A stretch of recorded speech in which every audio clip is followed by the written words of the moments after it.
Hello and welcome to the YYC Soccer Podcast. My name is Jason Kmet and my co-host is Scott Strasser. Hi, Scott. Hi, Jason. How are you? It's good. It's a little strange knowing that we don't have a Cavs match to talk about this upcoming weekend, but I guess that's kind of where we're at. I guess we're kind of winding down all the soccer teams that we've been covering for the last few months or several months are finishing up their seasons if they haven't already. So this isn't our last episode before a break, but I know we're going to be going on hiatus a little bit later this month after the university season wraps up. We've got a couple more things I think we still want to cover off and stuff. But yeah, I think over the pre-Christmas time and Christmas time, I think we're going to take a little bit of a break. Yeah, but of course, we do have some huge matches and topics to talk about tonight, especially the CPL final and then some big university games and stories in that sector of the sport as well. Definitely. So if you are a new listener to the podcast, Scott, what is the YYC Soccer Podcast all about? So we focus on soccer in Calgary, and we talk about the amateur, collegiate, and professional teams and players. We talk about teams from the grassroots and amateur leagues in Calgary, all the way up to the local university teams and the professional level as well. And in this episode, we're going to talk quite a bit about the final in the CanPL between the Cavs and Forge. We're going to have a bunch of U Sports and ACAC updates and even a couple NCAA updates. So a lot of things to talk about this week. Absolutely. And especially talking about the CPL. I'm excited to get into that tonight. Last week was a really eventful couple of days in Calgary related soccer.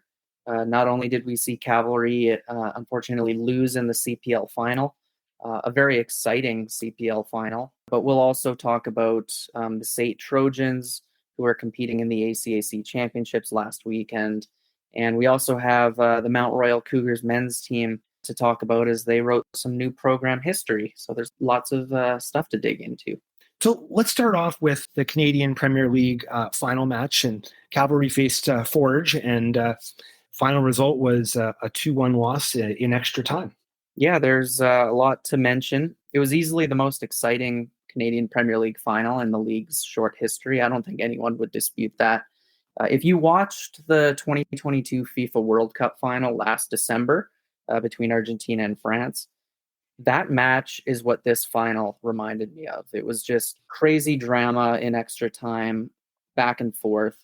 All three goals were in extra time, so that alone is super exciting. And the goal that won it all was an Olympico, which, if you don't know what that means, that's a goal scored directly from a corner kick. So, yeah, very exciting. A good, I guess, press for the CPL. Definitely a devastating blow for Cavalry and a very disappointing way for them to finish off what was otherwise a really successful 2023 season. It was quite the crazy extra time.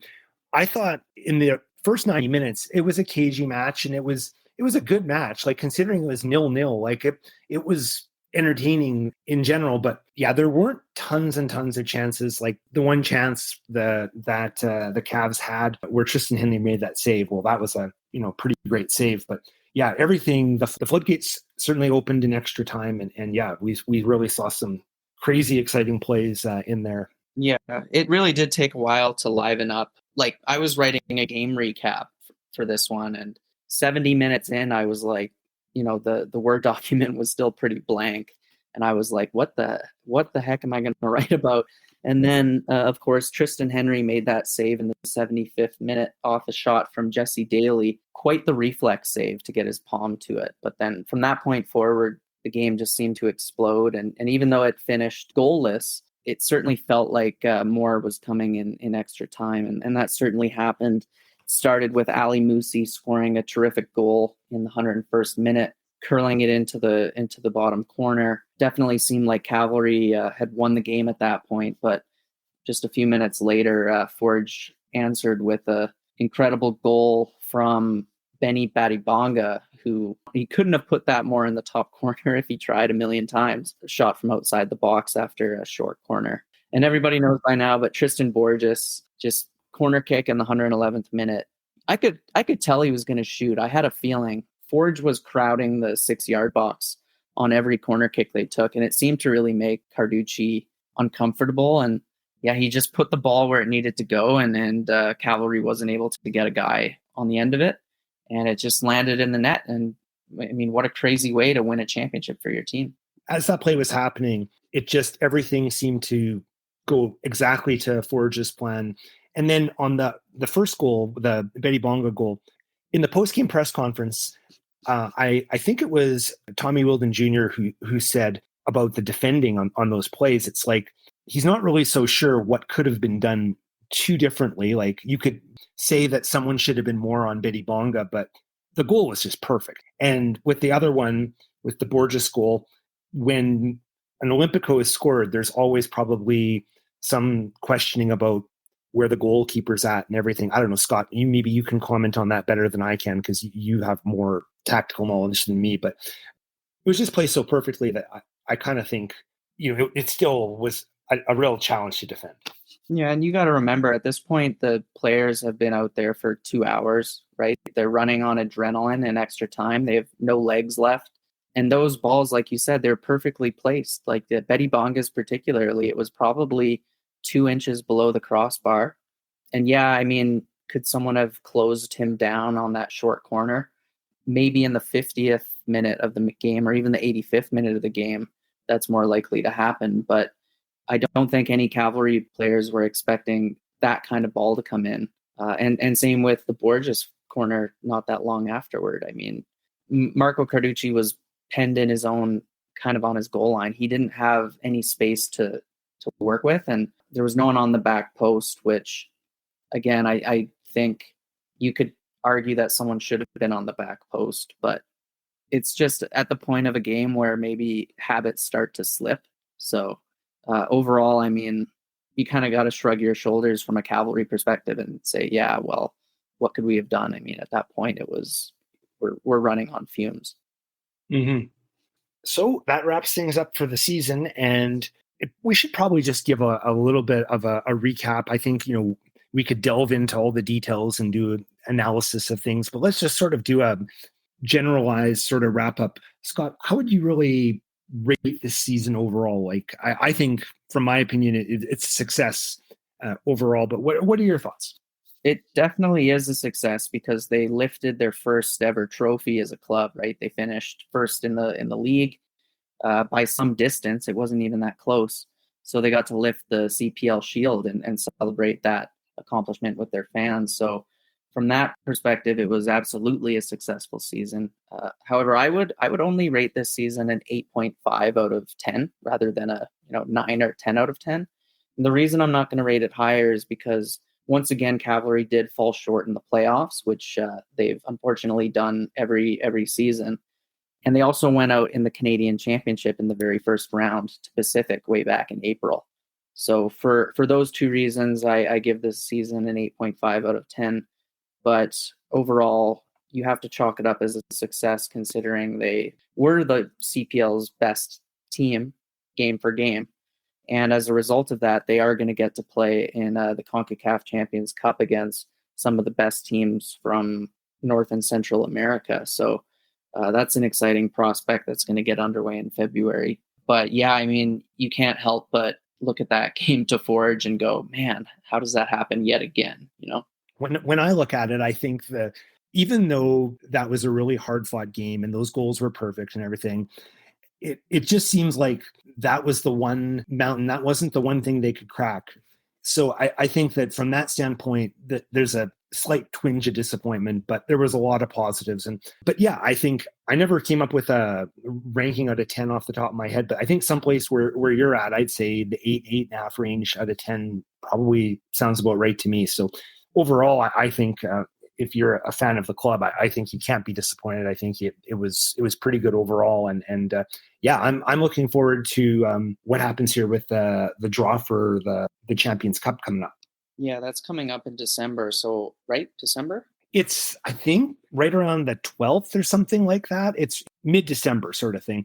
There are still a few teams that still need to be determined. I think the Caribbean Cup is one of the determining tournaments still yet. But anyway, there's quite the interesting field there. There's a few teams from Costa Rica. There's a bunch of Mexican powerhouses. quite a few MLS teams. It's going to be good. I hope they don't draw Forge. Oh man, yeah. Could you imagine? Which would be so terrible. I think the interesting thing about the CONCACAF Champions Cup is that it starts in February. So I know Cavalry is preparing for the possibility of hosting a home match in mid-February at Spruce Meadows, which is quite the concept to think about. If anyone is wondering, they are definitely planning on having it at Spruce Meadows. I did have a conversation with someone involved with the Cavalry management, and they said that's the plan. The plan is to play. And the one question I had is, well, what about the field? And the response was, the field's going to be frozen, and it's probably actually, as far as how the field would handle it, the field can actually probably handle it better in February than it can in April, because in April, the ground is melting and the grass is starting to grow, and it's really delicate and sensitive. But in February, it's just hard and frozen. So it's probably more dangerous for the players to land on it. But as far as wrecking the grass, it's probably not as much of an issue, as strange as that sounds. But they do tarp the field, I believe.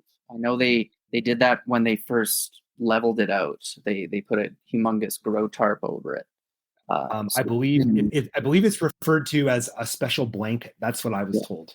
Yeah. So it's some kind of high tech. It's not just the kind of tarp that we would go and buy at Canadian Tire. It's fancy. It's in some way. I don't know how, but yeah. So they're going to cover it up, and that's the plan. So it'll be interesting, because in February, as we know, in Calgary, it could be really nice, could be beautiful, and it could also be really awful. Yeah, I can't imagine they would play in minus 40 weather, which when we do get those temperatures in Calgary, oftentimes they're in January or February, right? So yeah, like I don't know, it would be delayed. Yeah, I don't know what the likelihood is. Like, I'm no meteorologist, and I don't know the history of around those dates, what the weather's like. But I think that if you got to those temperatures, it'd be a no. But I think it's entirely possible that in February you could get a snowstorm, or you could get some significantly cold temperatures, like, into the, minus 10, minus 15. That's not out of the question. Like, that wouldn't be a rare unicorn event. Maybe minus 35 in the middle of February would be a bit unusual, but minus 15, that would be not unusual. Right. I know I have heard that it's going to be an El Nino winter, which generally are warmer than non-El Nino winters. So hopefully it won't be too cold, and hopefully, the weather lines up nicely, and we'll be able to watch a Cavalry game in mid-February, which will be a first for me, at least. Definitely. So for our interview this week, we had a chance to delve into the past of Calgary soccer history, and Scott was able to interview Tommy Wheeldon Sr. Scott, why don't you take it away from here?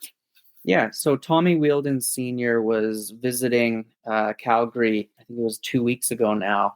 So he was there to see family, obviously, and he took in Cavalry's playoff win against Pacific to book their spot in the final. So I did talk to Tommy Wheeldon at that game, and then later on we were able to arrange a phone call interview before he headed back to England. So for those who don't know, Tommy Wheeldon Sr. is obviously Tommy Wheeldon Jr. and Jonathan Wheeldon's father. He had a professional soccer career of his own in the 1970s and 80s, played for the likes of Everton and West Ham, or at least their youth teams or their reserves. Got into coaching at a pretty young age, coached for quite a while in English lower leagues and whatnot, and eventually made his way to Canada to coach the Calgary Storm, which is one of the Cavalry's predecessors that played in the United Soccer League A-League. So he coached the Storm in 2002 and 2003, and then stayed in Calgary afterwards and took the helm of the Calgary Blizzard Soccer Club, where he was for quite a while before returning to England. So managed to talk to him about basically his whole life. I mean, we talked about his playing career, his coaching career, and his time in Calgary, and what he thinks about Cavalry, because it's obviously another professional soccer team in the city, but has had very different fortunes from the Calgary Storm, as I know you're aware of. Yes, and I guess right now, when it comes right down to it, Tommy Wheeldon Jr. wouldn't be here if it wasn't for Tommy Wheeldon Sr., because it was Sr.'s presence here as a coach that brought a young Tommy Wheeldon Jr. over to come play for the Storm. And then as a result, he ended up staying in Calgary long term. So yeah, and they actually had a pretty neat rivalry going on for quite a while because, as I mentioned, Tommy Wheeldon Sr. was involved with Calgary Blizzard, which is the big club in North Calgary. And then Tommy Wheeldon Jr. eventually settled over in the South with Calgary Foothills. And they kind of had this North versus South Wheeldon rivalry going on for a couple of years, which is neat to think about. But yeah, obviously Wheeldon is a huge surname in Calgary soccer these days. We've actually now had 3 Wheeldons on our podcast, if you include Jonathan Wheeldon, who was on several months back. Yeah, it was a great opportunity to talk to Tommy Sr. I've talked to him in the past, but only briefly. So this was like the longest conversation we've ever had. It was great to hear from him. So we'll run that interview now. I'd like to welcome Tommy Wheeldon Sr. to the podcast this week. Tommy was a longtime member of the Calgary soccer community. He was the head coach of the Calgary Storm back in the professional team's heyday in 2002 and 2003. Of course, his son Tommy Jr. is the head coach of Cavalry FC, and his other son Jonathan was a player for Cavalry FC in 2019 and 2020. Tommy, welcome to the podcast. Yeah, love it, Scott. So to start off, I do want to talk about your playing career. I know I think, was it West Ham and Everton that you played for? Yeah, I played for England under 18s, and obviously West Ham come calling. I ended up going down there with a guy called Alvin Martin, and I couldn't settle in London. He settled, went on to a great career with West Ham, captain and wonderful England player. But again, your pathways are meant for you, and I just couldn't handle it in London. And then I came back home to Liverpool. I signed on, which is signing on. It's called the Dole, which is like the welfare. Mm-hmm. And I played locally in the Sunday League, and there's quite a few teams coming watching me. And I ended up, obviously, my boyhood team was Everton. I'd been home and away watching them as a youngster with my dad. And once they come calling, it was like no other team was involved. So even if you don't make it to the top level, I was offered a 2-year contract at Everton, and it was the best 2 years of my life, to be honest with you. Training with my heroes, and I didn't quite make it, but it was just that them 2 years were absolutely fantastic. And there was a guy called Colin Harvey, who was a legend, Everton legend, and he just put me on the road to coaching as well. He said, I made a lot of people play around me. He said, you can be a player, but he said, you will be a great coach because of the way that you handle people. So he put me on the road to coaching at an early age. And do you know what? I went on to play for Torquay, Southport, Runcorn, had a good career, enjoyed it. I turned down quite a few pro teams that wanted me in there because I had my own business as well. So I was in charge of it. But once I'd left Everton, everything was downhill, to be honest. But you know what? No regret. No regrets at all on that one. That was my playing career. So all good. And what about your coaching career? I know you were with a couple of different clubs before you came to Calgary. Yeah. I got involved in coaching. Obviously, the guy Colin Harvey at Everton helped me along the way. And I took my badges at an early age. And, seemed to be doing quite well on the courses. So it was a question of what was going to happen. And I scouted for Everton for quite a few years. And then I got some players involved in that. And it was whether I was going to go to be an agent or a coach. And I ended up being a coach because I loved, the day-to-day with players. So I went to Swindon Town with a guy called Steve McMahon, who was a player at Everton with me. He was younger than me, but he was a player that we kept in touch with. And I ended up being the youth team coach there for him and the reserve team coach there. And Tommy Jr. was there for 2 years as a youngster. And we ended up from there. I got the sack because the first team weren't doing too well.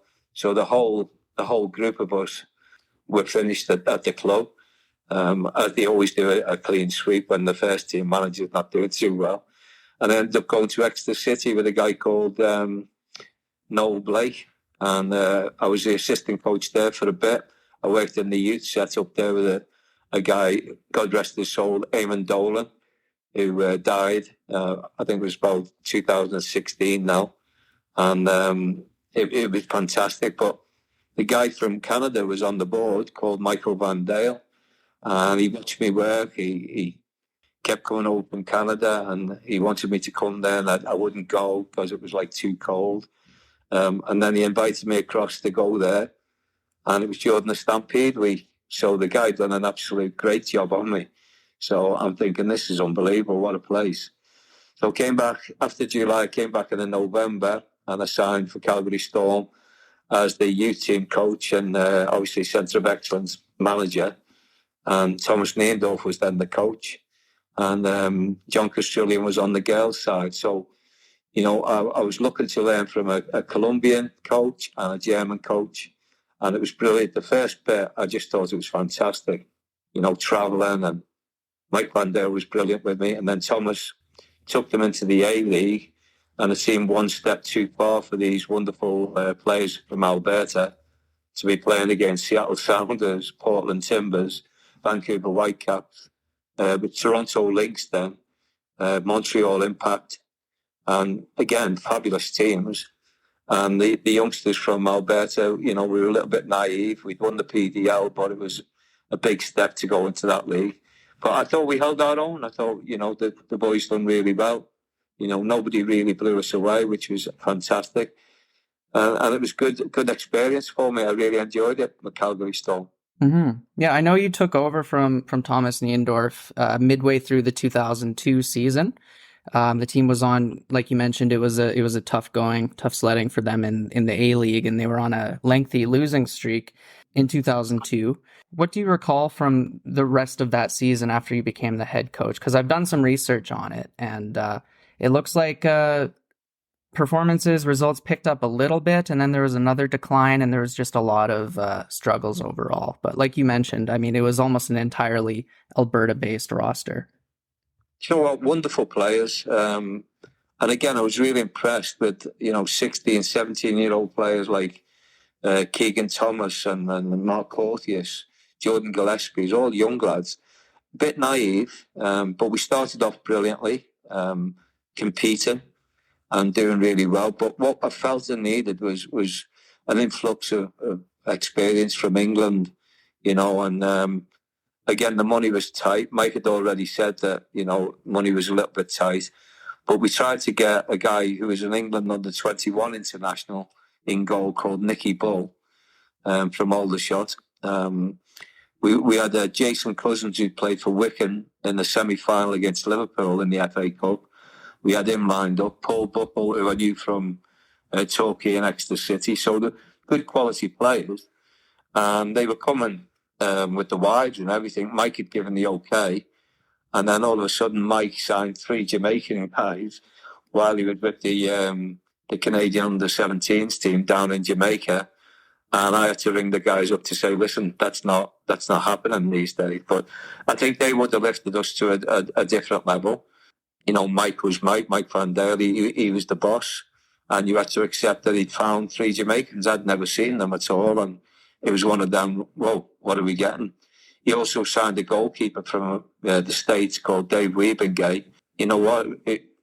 No disrespect to David, but he was out of his depth there. You've got to have a good goalkeeper.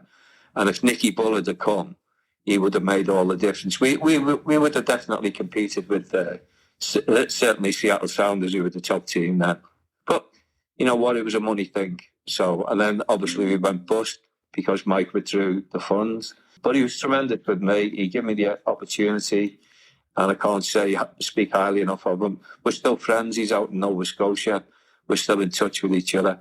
So then it was a question of where'd you go from there? You know, I wanted to stay in Canada. I loved it. Tommy had come over by that time. He'd fell in love with it.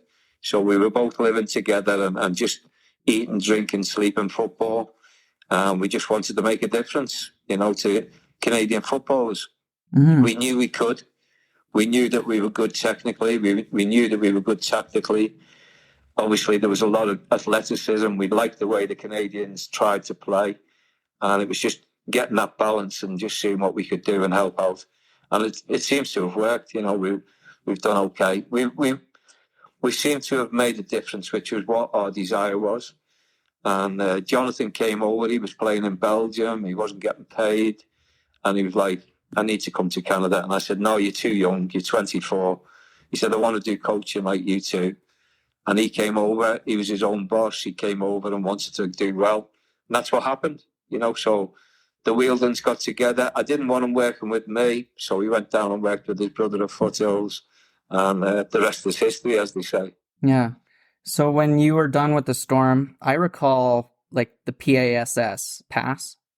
Was that your initiative? Were you involved with that at the Northwest? I was involved in it. It was basically Tommy and Tyrone Irons. Okay. But once again, it was all down to visas, and I ended up working for Glenn Ramsay, which was MVP, and they were linked to Blizzards, and we ended up going that way. Tommy worked a little bit with Pass and Blizzards, and then he went down to Foothills, and it became a rivalry between Foothills and Blizzards then for quite a long time. Yeah, North versus South. North v South, yeah. And we enjoyed it. We had a lot of success, both of us. So a lot of teams going to nationals, and obviously we were there at nationals at the same time. I think we went about 6 or 7 times to nationals with teams. So we ended up meeting each other, on the national stage as well, which was good. Yeah. Wheeldon was definitely like a well-known surname when I was growing up playing competitive soccer in Calgary. When did you leave the city, and when did you move back to England? 2016. Okay. And what precipitated the move back? Were you just ready to go back, or? Certainly parents. So the wife's dad was struggling with Parkinson's back home. She'd spent a bit of time, and Judith was a coach at Blizzard. She was on the girls' side. So she was missing quite a bit, over the 18-month period. She was back in England quite a bit. And my mum was suffering with dementia. And we both wanted to go back to the ocean and the sand at some stage in our lives. And obviously it was precipitated, as you say, by parents, really. And then we thought we'd go back and make a difference back in England with some of our stuff there. And we went and done some primary schools there. It just got too big for us. We didn't have enough staff. So we started off with 2 primary schools where we're doing PE and doing girls and boys separate football. And the way it got around who we were and what we were doing. And we ended up with 15, but we couldn't cope. We couldn't get staff in. It was just me and Jude doing it all the time. So we ended up selling that business to Southampton Football Club. So just before COVID, we sold that. And we're now doing under 18 girls at a place called Mount Kelly, which is an independent school. And we do 16 hours worth of football per week with them, including strength and conditioning, psychology, analysis. And that's linked to Chelsea Football Club. So we're trying to get aspiring footballers, girl footballers, to Chelsea Football Club, as well as doing an education. So we haven't got one yet. We've been doing it 2 years, and we haven't got one yet, but we're hopeful there's 1 or 2 coming this year. So still very involved with the game at the... Oh, massive. I love it. I absolutely love it. We bring over the Canadian teams from Foothills. This year we've just had I think it was the 2008 who came, the boys team, and the girls team came separately. And they spent 10 days in England. We set them up with games. Certainly, if I just give you the boys side of it, we set them up with Fulham, Chelsea. They came down to where we live and they played Exeter City, Bristol City, Plymouth Argyle. And great experience for them to play in the English setup. And the girls done the same. They done surfing in UK. They done tree climbing as a team bonding thing. They ate fish and chips, which was brilliant. So, again, it's all part of the English culture. And then they come back, obviously, hopefully better players. And we've had, in the past, we've had Serge Camargo's been there with us. Ali Moussy's been there with us. Goalkeeper Carducci's been there with us. So brilliant. So, there is a pathway. There is a pathway. And again, Tommy and Jonathan are both involved in that pathway, and they see that as a big trip as well to come across there. So it's all good. So speaking of that pathway, I'm curious to get your thoughts on the development of soccer in Calgary from when you first arrived versus now, because you mentioned teams heading over to England for these trips. I don't know if there was much of that going on in the early 2000s. Maybe there was, but it certainly seems like soccer has taken so many steps forward in the last 15 or 20 years here in terms of the quality of players, the quality of coaching, the facilities that there are. Can you speak a little bit about the progress you've seen here, both while you were here and since you've gone back? Scott, it's massive. I mean, the change is absolutely massive in players. I mean, I was at Foothills last night just watching them train, some of these youngsters coming through in that facility. And again, Tommy was a big driver, you know, with Danny Hay getting that. We needed more. Obviously, there's more happening throughout the city. But the change in it is immense. I mean, when we first started with the Storm, and you probably know it was your era, we were inside in schools, you know, on hard boards and things like that. We didn't have facilities. That was unbelievable. I'm like, well, we're in gyms doing that, and then you're playing. Some of the fields were awful. The standard of the field is much better these days. And now that you've got the facilities, we're actually playing 11-a-side, 9-a-side all the year round. So when I was sending players back individually to England, to Southampton, to Everton, you know, the feedback that they were giving me was, yeah, great technically, great athletically, but didn't know the game, didn't understand the game. And that was because we played indoor. You know, we played indoor for 6-7 months in the year. And then all of a sudden we were being told for 3 months in the year we were having to play 11-a-side. We didn't play the 11-a-side game that much. Now they're playing it all the way round. So we're seeing a more rounded footballer. And again, I've got to give Tommy and Danny credit for getting the Foothills facility. That was the first major one. They had one previously, which was okay. But this new one now, terrific. And then you've got, you know, Blizzards are indoor now. You know, there's big facilities popping up all over the place. And you know that in your era, that was needed. That was needed. Futsal came in, big change in the game, and that was good as well. You know. Yeah. Another question I want to ask you, similar, is about Cavalry, because you've watched Cavalry develop. You've watched your sons involved with it throughout the entire tenure. They're now the longest serving professional soccer team in Calgary's history. Of course, the Storm lasted for 2 years. The Mustangs after were just the 1 year. The Kickers in the 80s were 2 years. So Cavalry has outlasted every kind of professional soccer predecessor. What do you think the reason for that is? And from the Storm perspective, what do you think the Storm should have done differently to last longer than it did? I think Tommy learned from the Storm. I mean, it was a one-man band. And once the one-man band pulls the money, you go bust. Mm-hmm. You know, and that was, Tommy learned from that. The other side of it was, you know, on the youth, we had Calgary Storm's youth teams playing against, you know, Southwest United, Blizzards, Foothills. You know, nobody was going to come to the games. They didn't like the Calgary Storm. They were playing against them. So the model was wrong that was created by Mike and Thomas Neendorf. And I did say that to Mike at the time. You can't be asking these people to come and watch you and get them in the stands. So again, Tommy has seen that, you know, it's not a Foothills thing, although you've got a Foothills relationship. It's about the community, the whole community. And I think we're getting like 4,500 average coming to the games. You know, that's the community. But the big thing is obviously the sponsorship with Spruce Meadows. I mean, that family has been absolutely terrific.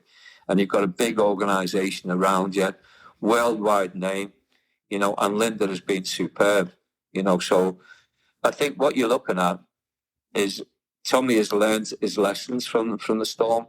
And you've got to remember that not only did he drive Cavalry, he drove the Canadian Premier League. He was part of the group that was driving for the Canadian Premier League. So he was involved in that.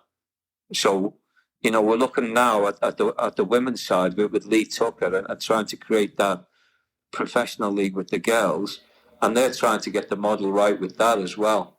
You know, and again, Foothills are driving it. They want the best for the kids here. They want to make sure that we've got a home for the kids. They go away to do the university in the States or whatever, and then come back and they can play here.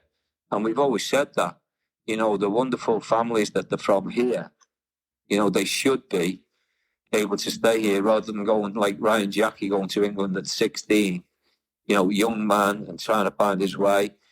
You're looking at Charlie Trafford, young man trying to find his way. I believe now the pathway for these youngsters now, and you're looking at Michael Holmes and people like that, they can be professional footballers in Calgary. And again, if they don't make it in Calgary, they can go to Ottawa. They can go to Toronto. We've got a home for Canadian footballers, and I think it's wonderful. I really do. But the change has been massive, massive.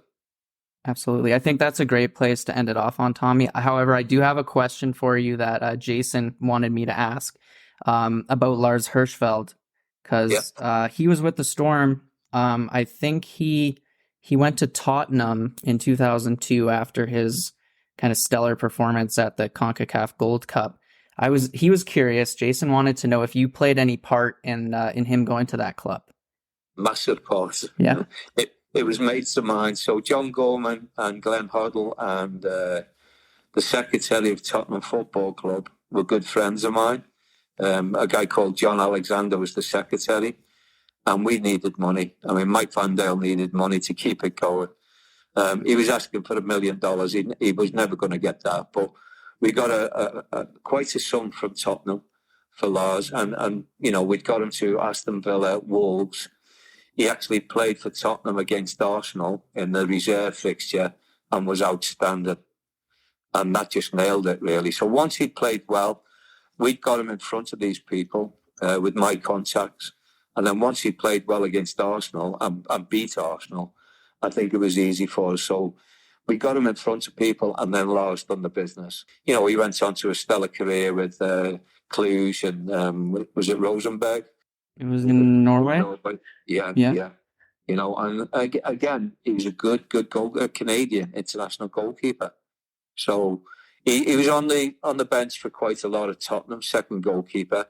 But I think he made a lot of money just sitting on the bench. I mean, I've seen his contract, and his contract gave him a lot of money just by sitting on the bench. But you know what?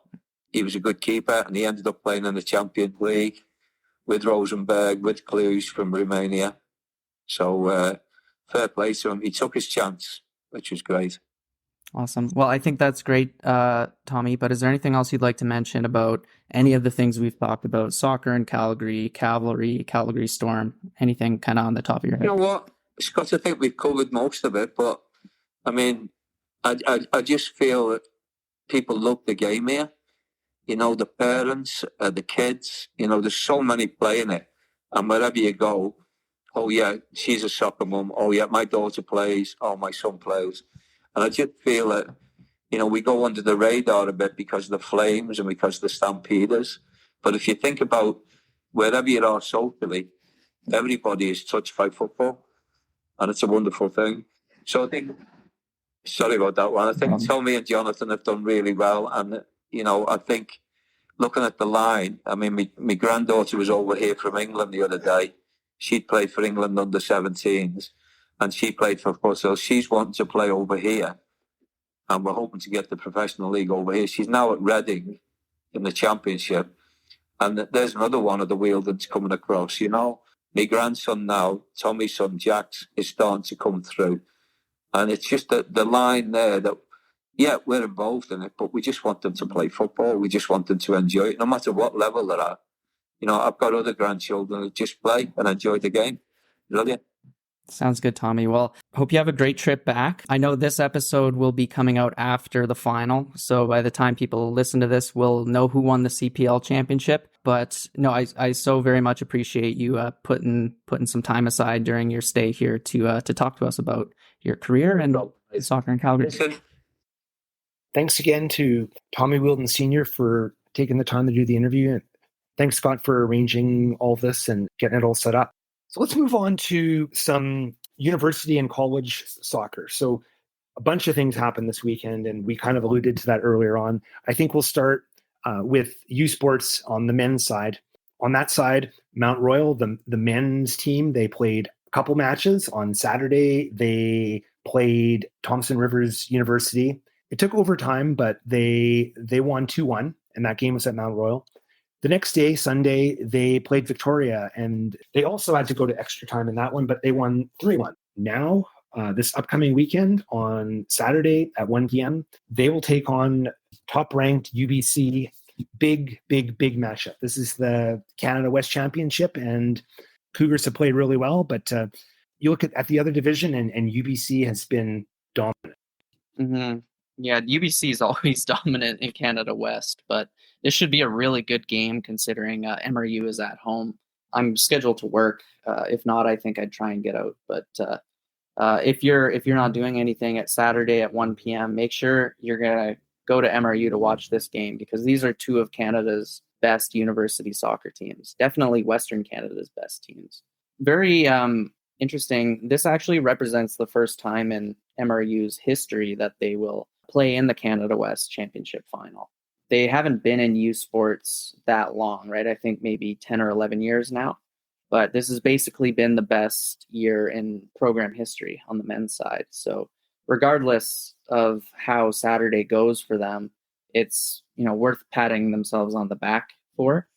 But I know they'll obviously be trying to upset UBC and win that Canada West title. But even if they don't, they still have a spot in the U Sports Nationals the subsequent weekend, which will be out in Nova Scotia, November 9th to 12th. Yeah, big game, and definitely one that if you get a chance, it's pretty easy actually to go to games at Mount Royal. They don't have tickets. You just go to the game, and they have a lot of parking nearby on the weekends. So it's actually surprisingly easy and convenient to get there. So definitely think about checking it out. We'll also talk here about the Dinos. The men's team finished off their season. They had a playoff loss last weekend in Vancouver against UBC. UBC defeated them 3-0. I think from what I read, I didn't see any of this game, but the Dinos had a red card early in the first half, and they were kind of up against it for the whole match. From a Calgary perspective, 2 of the 3 goals were scored by UBC, by Calgarians. Sebastian Zitkowski scored, and so did Marcus Kaiser. Yeah, every time there's an early red card, you kind of wonder what or how the match would have played out if that hadn't occurred. So of course you have to wonder if the Dinos would have fared a bit better if they remained at 11 men for the entire game. But overall, I mean, UBC, like we just talked about, they're the top ranked university men's soccer team in Canada. And the Dinos, as we've mentioned a few times over the last few months, have mostly been rebuilding this year. So they were up against it right from the start. But overall, I mean, a red card in the first half is always going to, change your game plan and affect how you take to the field for the remainder. So tough way to lose, tough way to kind of finish your season. But overall, I think the Dinos can hold their heads high that they didn't really let this one get too, they didn't let UBC really run up the score after the man advantage. Mm-hmm. For U Sports Women's, Dinos women, they had a playoff game at Trinity Western, and they lost, and it was 2-1. It went down to penalty kicks, so tough way to go out. They were playing a pretty tough Trinity Western team, and they took it all the way to kicks, but unfortunately didn't come together. Yeah, I think last week we mentioned this Trinity Western team were they ranked 6th in Canada? I think that's right. 6th was the last ranking for them. Mm-hmm.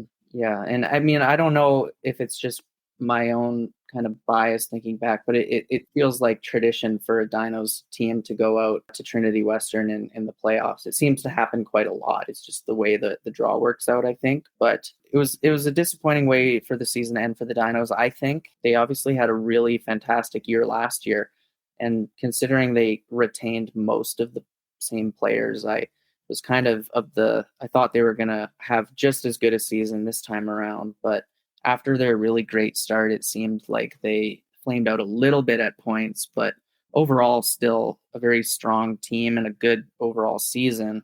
I'm sure they'll be competitive again in 2024, even though they're losing their captain, Rachel Barlow, who is aging out of U Sports this season. I looked at one of the notes in the post-game recap, and they only mentioned 2 graduating players, Rachel Barlow and well, I'm sorry to who the other person is, I can't remember, but the impression I got is that a lot of this team is eligible to come back next year. So perhaps they can build on that, even though they're losing probably their best player and their captain. So their talisman, yeah. But no, you're right. And last year they had a lot of freshmen, and they made it all the way to nationals. So those freshmen who are second-year players now, I kind of thought they might have as strong of a showing, but next year they'll be third-year players. And I just feel like third year is when a lot of players develop physically and maybe just take their game up a level, because at that point, you're probably 20, 21 years old, depending on your age when you started. And you're more of an adult than when you were, 18 and fresh out of high school. But yeah, I mean, I think it was a tough one for the Dinos, and it was great that they were able to push Trinity Western all the way to penalties. And at that point, it really is a bit of a coin toss. All right, let's talk about some college soccer and ACAC, and start with the SAIT women's team.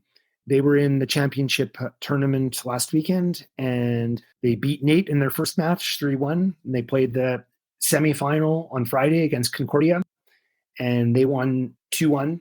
And then they played the final, and they were playing against Keano, and the game ended 0-0, and they had to go to penalty kicks. And when it was all said and done with penalty kicks, SAIT won the championship. So they're off to nationals in PEI November 8th. Yeah, they get some redemption for last year, which we've talked about a couple of times in this podcast. SAIT dominated the regular season in 2022, but unfortunately fell short and lost in the quarterfinals, which was really unexpected. This time around, they dominated the regular season, although they didn't actually finish in first. They tied Lethbridge College on points and went into playoffs as the second seed. But despite that, they managed to find a winning formula last weekend. And overall, a really strong couple of showings from them. Would have been interesting to watch that final against Keanu. I assume, with it finishing 0-0, it must have been a very cagey defensive battle. But penalty kicks are always exciting and dramatic, and seems like they managed to hold their nerves enough to come out on top in that. Maybe they practiced it this year. I'm not sure. For the SAIT men, I think this was a bit of a shocker. They went in with pretty high expectations, but in their first match on Friday, they lost to NAIT 1-0 in extra time, and that was the end of it. Well, it wasn't the end of it in the sense that they still had a game to play the next day, which was... I guess, yeah, that's true. Yeah, but surprisingly, they lost that game as well. So SAIT ended up finishing fourth. And if you look at it, this is a team that spent almost the entire year thumping everyone in the ACAC South, barely conceding any goals and often scoring, 5, 6, 7 goals a game. And they were ranked second or third nationally almost all season long. So the fact that they don't even crack the top 3 in Alberta's league is a really disappointing way to end it all. And it really kind of begs the question of what went wrong during the playoff tournament, because the Trojans and ACAC don't really publish game recaps on their website like I believe they used to do. So I wasn't able to ascertain what exactly happened in those two games. I was wondering if they were maybe missing some key players or what, but it was quite the collapse, for lack of a better word. I would agree. I think it just seems like a shocker. When I saw that result against NAIT, I was really surprised. And you're right, I sort of didn't talk about the third place right away, but yeah, I saw that result too, and that was surprising as well. So I think overall they had a great regular season and a lot of great performances on the club. But yeah, it's a bit of a bitter end of the season, I think, for the members of the team, for sure.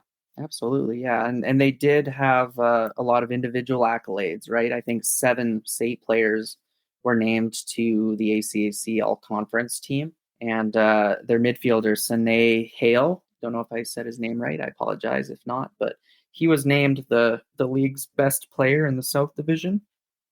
He chipped in with 4 goals and 2 assists during the regular season. So a lot to celebrate regarding SAIT's performances this year, but definitely, like you said, a bitter way to finish the campaign by having such a lackluster showing at the ACAC Championships last weekend.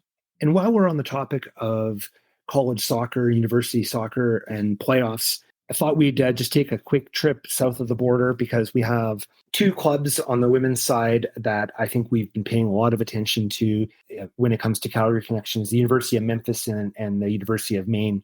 So a couple updates. We're recording this on Thursday evening, and there's some big victories for both those clubs. Memphis is in their conference championship tournament, and tonight they won. They beat Charlotte University of Charlotte, 2-0, and the two goal scorers are two familiar names, Anna Hauer and Maya Jones, both former podcast guests. I think that's why they scored. Don't you think, Scott?